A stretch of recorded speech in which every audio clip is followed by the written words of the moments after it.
Mukhang padating na ang mga players na magsasalba sa San Miguel Beermen. Ibinahagi nga ng sikat na sports columnist na si Sir Snow Badwa.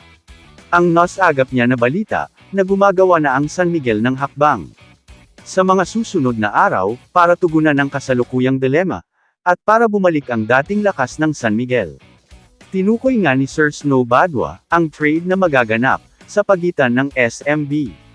Nagbigay siya ng hint sa mga mapupunta sa SMB na galing sa Northport.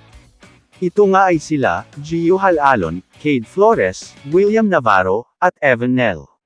At ang magiging kapalit nila papuntang Northport at sila, Moto Tua, Simon Enciso, Jeren Teng, at may kasama pang Pick. Pero umugang din ang balita na, nasasali ang Magnolia sa trade, para makuha si Moto Tua. Kung sakaling matuloy, ay mukhang masasayang ang magandang run ng Northport, na ngayon ay solidong koponan, at mukhang malalagasan na naman ng players. Nakadepende pa rin yan sa management ng Northport, kung papayag sila, at kaya kikipag-trade ang SMB, dahil naghahanap sila ng fit sa system nila ngayon. Pareho naman nilang mapapakinabangan ang mga players na mapupunta sa kanila. Ngunit maari pa rin mabago ang palitan ng tao, depende sa gusto nilang makuhang player.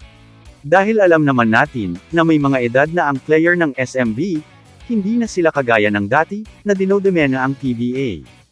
Kung dati ay may SMB Death 5 sila, ngayon ay iilan na lang ang nakakatuwang ni Junmar Fajardo. Kaya naghahanap sila ng magpapatuloy na mas mga bata na manlalaro para sa hinaharap. At tandaan nyo din po na ang mga rumors ay pwedeng matuloy, o hindi matuloy. Pero sa tagal na ni Sir Snow Badwa na pagiging sports columnist, ay siya lang ang napagkukunan ng mga legit na impormasyon, tungkol sa mga transaksyon sa PBA. Kaya huwag magagalit sa aming mga blogger, halimbawang hindi matuloy at trade. Dahil sa dami pong blogger, ay si Snow Badwa lang din po ang napagkukunan namin ng impormasyon. Aminado po ako, na isa ako sa nag-aabang ng impormasyon kay Sir Snow Badwa. At ayoko din po gumawa ng maling impormasyon, para sa sariling kapakanan. Okay na po sakin, kahit konti lang ang nanunood sa mga videos ko, at kahit konti lang ang subscribers ko. Ang mahalaga ay tama po ang binibigay ko na impormasyon. Kaya maraming salamat po sa inyo, sa pagtiyaga ninyo sa mga content ko.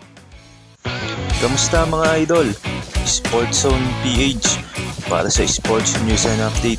Kung bago ka pa lamang dito sa channel ko, pindutin mo na ang subscribe button at notification bell para lagi kang update sa mga sports news.